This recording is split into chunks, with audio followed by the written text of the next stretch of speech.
Hey everyone, welcome to Nourished Festival. My name is Deepa Deshmukh. I'm a registered dietitian, diabetes care and education specialist.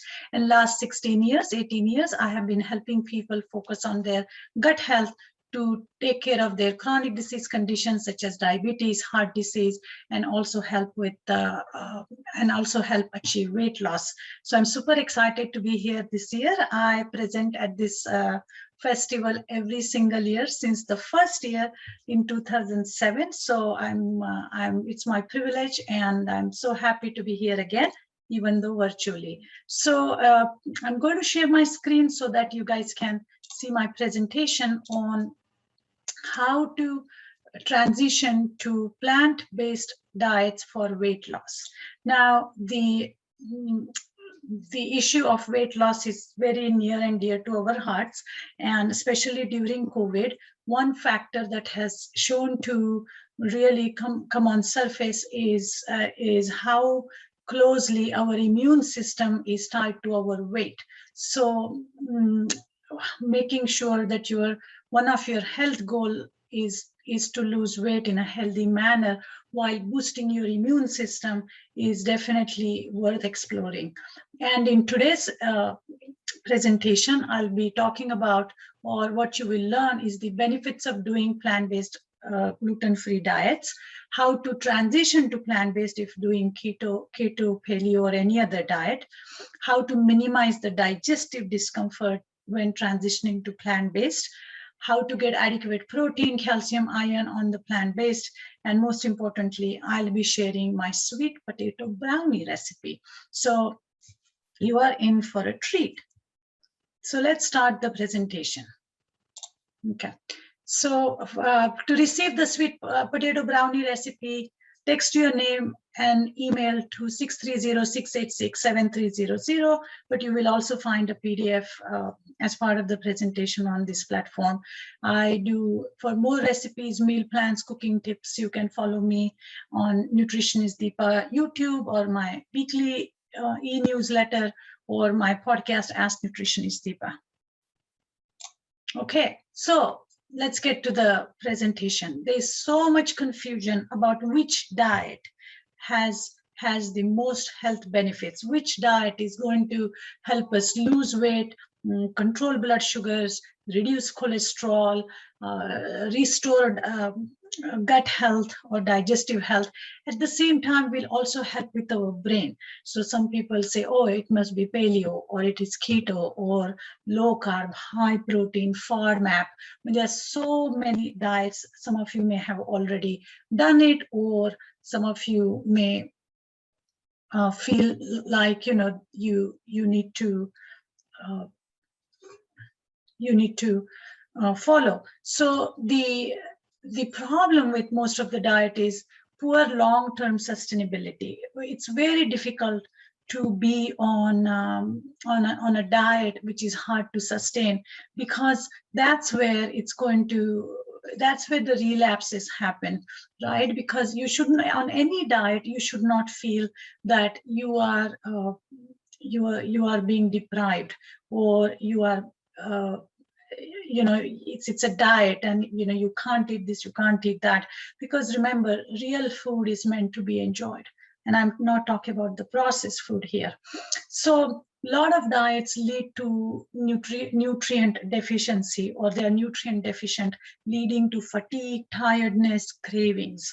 So if these are the problems that you are having with the diet that you are following for more than a year, and now feel that, oh my God, this is just getting harder to do, then you may want to think about plant-based diet. And if you don't know why and how to do it, that's what I'm going to show you. So the trick here is to make sure that we understand how and why transition to a plant-based lifestyle. Okay, most important health benefit of whole food, gluten-free, plant-based food diet is the nutrient density. The more nutrient dense food we feed our gut, which is our digestive tract, the better nutrient absorption is going to be. The better nutrient absorption we have, the better brain health and your overall health is going to be. Is as simple as that. And because whole food plant-based diet, and in this case gluten-free, which is actually gluten-free whole food plant-based diet is very doable. You know, there's large parts of the world are naturally gluten-free because there are so many grains which are gluten-free. And I will answer your questions as they come through via text. So if you have any questions specifically about, you know, how to get your grains digested, or, you know, for some reason, if you're not digesting grains, we will address those later as well. But always feel free to send me a text with your questions and I will answer them. But let's look at some of the key nutrients that the whole food plant-based diet offers, which is very high in protein. Contrary to what people say, it's very possible to get adequate amount of protein on this diet. How we are going to get it, I'm going to show you later. It is low, it contains low glycemic carbs. So carbohydrate is really not a problem, because if you use right kind of carbs, it's going to be low glycemic diet. High in fiber, very, very, very important. Remember, the happy gut needs to have fiber. And if you struggle with GI distress, gas, bloating on whole food plant-based diet, then I'm going to show you as to how we can reduce that distress. It is low fat or no fat. We don't need to add any fat to the plants because they are so flavorful. And on my YouTube, I have videos on how to do stir fry and cook food without any oil. So it's quite fun when you really try to work with these flavorful ingredients. It is very rich in minerals like iron, calcium, potassium, phosphorus, which is needed for our bones. It is very high in vitamins. All water and fat soluble vitamins come only from plants. It has numerous amount of polyphenols and antioxidants, and these nutrients help us really stay strong and build the inside of us. And that immune system that I talked about has direct relationship with these mineral, vitamins, polyphenols, and antioxidant and other micronutrient profile that this diet has to offer. And it is sustainable for our health as well as the health of the planet, because more fruits and vegetables and whole grains we eat, we are producing less carbon dioxide, and it also helps our soil fix the nitrogen back. So it is especially the leguminous plant like beans and lentils help, not only are rich in protein, but they also help with the soil health. So it's a winner all around. So how quickly your body responds to this diet? Very quickly. In one day, you will notice that there's improved insulin sensitivity and slow release of carbohydrate. A lot of people say that, you know, their blood sugar initially may be rising a little bit higher, but over a period of time, it gets better. But within a day, your insulin response to your food is going to improve. In 2 to 3 days, you have improved bowel movements, your gut microbiome starts to improve, and the removal of toxin starts. In the first week, we have improved cholesterol and blood pressure. It's not like your cholesterol is going to drop by 50 points, but you will start seeing lower numbers or lower or better cholesterol clearance, I should say, and blood pressure definitely drops within first week because there is improved blood flow. Your arteries now are more pliable. There are reduced cravings and improved satiety because of the fiber. Just sheer amount of fiber it provides you, it keeps you full for a longer period of time, and it reduces cravings. Then you have taste bud change. if you were used to eating only salt, sugar, and fat, now you're going to start to enjoy the real flavor of the food, the sweetness from the fruit. You are going to enjoy the flavor from the vegetables and herbs and spices. You're going to enjoy, and actually everything is going to start. The artificial food, the processed food, is going to start tasting little too sweet. By 4th week, you have mental clarity, improved energy. Actually, I have seen improved energy within like first 8 to 10 days with some of my patients. But by 4th week, definitely anxiety, depression, more focus. 5th week, inflammatory markers such as trimethylamine and oxide, it's TMAO, which is an inflammatory marker, which is commonly found in our gut when our diets are very high in animal protein or animal sourced foods, and that inflammatory marker starts to go down. 6th week or sooner, improved sexual health because of increased blood flow, better sleep quality. Just see that, from top to bottom, every ounce of your flesh, every inch of your body is now getting the nutrients that it needs. It is getting the oxygen that it needs, and that just going to help your brain kind of calm down a bit. Skin, nails, hair starts to improve. I have patients who have said that, they start to see a fine hair grows on their skull if they were losing hair. And that is, again, because your gut has improved. There's a improved nutrient absorption. By 8th week or so, hormones start to balance. Less menstrual cramps, more regular periods, less hot flashes if you're going through PMS, and if you have experienced very heavy blood flow in the past, the whole food plant-based diet is going to kind of manage or your blood flow. If you're a female, then it's going to be more manageable or more gets normalized. And by 1 year or so, your arteries and veins start to unclog. So if you have had high cholesterol or CVD, coronary vascular disease, because of the blockage or of any of your arteries, then you are going to start seeing that that blockage has gone down or has been reversed. Okay, so that's all good. How do we start? Where do we start? The most important thing is to ask yourself, what can I do to make sure it's sustaining? My recommendation is go small, because small steps, like you can start avoiding added fats in your dressings or in cooking and use broth instead.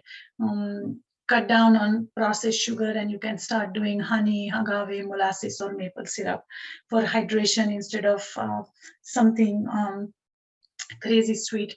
Go for water, tea, fruit waters. Start changing your snacks if you're a snacker, like olives or unsweetened dry fruit like date or fig, roasted chickpeas, dark chocolate, so on and so forth. So start slowly, and then start looking at your plate and start looking at your grains and start focusing on, maybe instead of just white rice, maybe try a little bit of millet or quinoa or wild rice, or obviously not on gluten-free, you can't do cracked wheat. But if there is somebody, you can do any kind of ancient grain. And what you need to do is you want to make sure that your whole grains are cooked with broth, because if you cook your millet and quinoa and wild rice with broth, it's going to add extra flavor. Okay, so again, make sure it's gluten-free.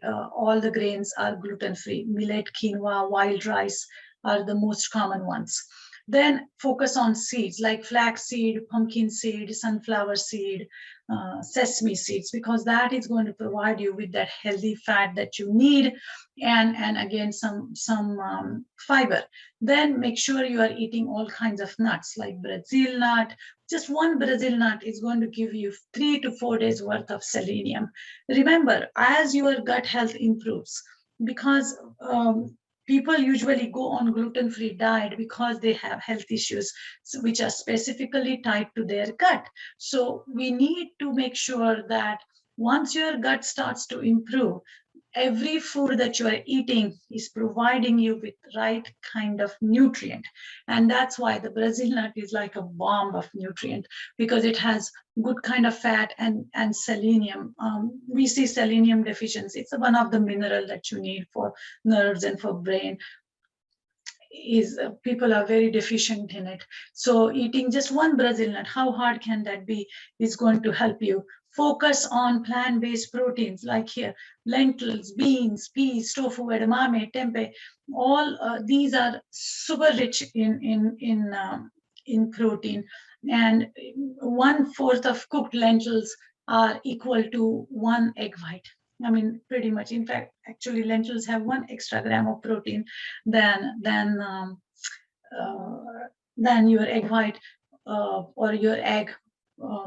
And again, like we were saying, you know, the plant proteins are going to have extra fiber and prebiotic fiber. It is going to give you that iron and calcium and all other extra nutrients. Vegetables, focus on colors. That's all I'm asking. Different color vegetables. Start literally rainbow, right? White, orange, purple, green, red. The more colorful vegetables you have, the better off you are going to be. That's it. Go with seasonal fruits like mangoes and papaya and pineapple and kiwi. A little later, I'm going to talk about how to make all these foods more easy on your digestive system. Any diet is possible when it has flavor, correct? So spices and herbs are going to be your friend. Make sure you get into seasonings. I'm not talking about making food hot as in spicy as in hot, but I'm talking about using herbs and spices for flavor. Start with herbs because herbs don't have that spicy undertone to it like spices, but rosemary and sage and tarragon, very simple herbs. Even cilantro is going to help you bring flavor to your food. Before you go completely plant, 100% plant-based, go plant forward. It's all right. You know, we want to make sure this is a sustainable transition, and go with gluten-free ancient grains. That's the very first thing to do. Substitute plants for animal products, such as add some mushrooms and cooked lentils, add them to the burgers and meatloaves and pizza, etc. Okay, start slowly, one meal at a time. That's it. You don't want to get overwhelmed with it. Start something simple like meatless Monday or Taco Tuesday. You know, tacos can be easily made with beans and lentils. Wrap it Wednesday. You can make like a hummus wrap for one night.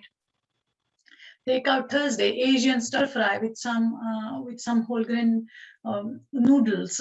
There are those millet-based ramen noodles now. I have seen lentil-based pastas. You can easily make stir fry, Asian style stir fry, and serve with wild rice or brown rice or millet. TGI burger night, right? Veggie burgers are easily available now, which are less processed. I personally like Hillary's. Start with an easy breakfast, such as overnight oats with fruit and almond milk and sunflower seed, pumpkin seeds. It's so flavorful. Put some cinnamon on top, put some cardamom on top. I sometimes add pie spice or ginger in mine. Make avocado toast, lentil soup, beans on a salad, minestrone soup. There's so many simple meals you can create or you can pull off. And again, like I said, we are talking about going plant forward first before you go completely make that 180-degree change. Okay, because remember, I want this to be sustaining. I want you to, whatever changes you do, you should be able to carry it over. Plan, plan, plan. Without planning, make a list of few simple recipes for breakfast, lunch, and dinner. Without planning, this is not successful. A lot of people have relapse because they don't plan. They get too hungry. When we get hungry, we are impulsive. When I'm hungry, I don't feel like chopping my vegetables. I don't feel like going in and cooking. I have to plan. I plan my next 2 meals. Like my breakfast is pretty standard. I use my leftover dinner. I pack my lunch when I plate my dinner, so it's all ready to go. Then I don't even have to think about, oh, do I have any leftovers? What is going on? And then that just leaves me really making just 1 meal per day, which is my dinner or lunch, because I use leftovers. Focus on nutrient dense foods versus processed foods. Very important. I don't want you to go out and start buying everything vegan. It's not all good. Just because something says vegans, just because something says plant-based, doesn't mean it's good for you. We are looking for nutrient-dense foods, okay, which doesn't have any added oil and chemicals, and very minimal ingredients, not more than 3 ingredients, I would say. Flavor up. Use herbs and spices and vinegar and citrus juices to add flavor. Please do not eat bland food. Like I said, if you can't do spices, use herbs. Make sure the food is served at the right temperature. That helps a lot. March forward. Relapses are normal. It happens to best of us, right? So if you slip, don't beat yourself up. Next meal, get back on the wagon. It's all about moving forward. So, okay. Focus on this, eat this, different color vegetables, plant protein, whole grain carbs. I just mentioned to you, like chia and pumpkin seeds and lentil pasta and whole grain gluten-free pastas are easily available now as well. Okay, what can I say? Do not eat this. Do not eat processed food. Sweet yogurts and dressings and puddings and jello, fried meats. In case I have forgotten, maybe I forgot to tell you, but 1 hot dog cost us 36 minutes of life. The processed red meat is at the top of the list when it comes to the most damaging food for your body. So I would say just stay away, run away from any processed food like sausages and bacon and hot dogs and fried chicken and so on and so forth. Simple, make it simple. Focus on snacks like nuts and seed mix, sugar snap peas, baby tomatoes, hummus, healthy drinks that are unsweetened, herbs and spices, turmeric, cumin, clove, fenugreek, nutmeg, cardamom, chili powder, fennel. Those are going to be fine. Mindful activities, very important. Our state of mind is going to dictate how we are going to digest that food. So it's very important that that you walk for 10 minutes after your dinner. Take deep breath every few hours. Even that alone will give you that motivation and that extra oxygen and extra oomph to take the next step if you're having a bad day. Okay. So all this is good, but a lot of patients complain that, hey, Deepa, last time I tried plant-based, it did not work because of the digestive distress. So what do? Add powdered probiotics and digestive enzymes. Why did I say powdered probiotics? Because you want to add very small quantity, a pinch at a time. Don't go and buy those 50 billion, 100 million type of probiotic capsules. Something of too good, if you're not used to it, it's going to cause more gas and bloating. Digestive enzymes, extremely important. The whole food plant-based diet is high in fiber. which is the key nutrient of this diet. But if you don't have right kind of digestive enzymes, if you are not used to eating so much fiber, then it's going to take your body some time to kind of rewire itself and learn how to digest this food. So digestive enzymes are going to be extremely important. First few weeks, I would say eat only cooked food, cooked vegetables. Avoid raw salads and veggies. Start with lentils, navy beans, cannellini beans, pinto beans versus chickpeas and black beans, because lentils and navy beans are easier to digest. And again, start very small, maybe 1 to 2 tablespoon at a time versus a big bowl. Eat small, frequent meals, small quantity. Don't sit with a huge big bowl of meals, and also don't skip meals. It also helps to soak grains, nuts, lentils for a few hours before cooking. That helps remove some of the anti-nutrients. At the same time, it also helps to what do you call it, make it easy to digest. Okay, now the last one is interesting one. Add organic kombu seaweed during cooking of grains and lentils, etc. Kombu is a seaweed. I buy mine from this company called Eden Organics, and if you add that during the cooking of grains and lentils, it helps reduce some of the enzymes which are in beans, lentils that are known to cause some gas. So there's your little tip on how to reduce digestive distress on gluten-free whole food plant-based diet. Okay, again for handout, sweet potato brownie, very easy to make. You will find it as part of this presentation, or text us your name and email and we will send it to you. You can have there are a variety of ways to contact me. If you have a question, you can send me an email to deepa@dupagedietitians.com. I do Facebook Live on cooking and interviewing some interesting guests on Facebook and YouTube. We have a weekly newsletter which has recipes and a lot of resources. And I also host a podcast called Ask Nutritionist Deepa, where people send me their questions ahead of time, and I answer them either myself or I invite a guest to answer them. So there are different ways of getting involved and getting your questions answered. I hope you enjoyed today's presentation, and I hope you will continue to enjoy the rest of the this weekend's Nourished Festival. Again, thank you for watching, and I will talk to you guys soon.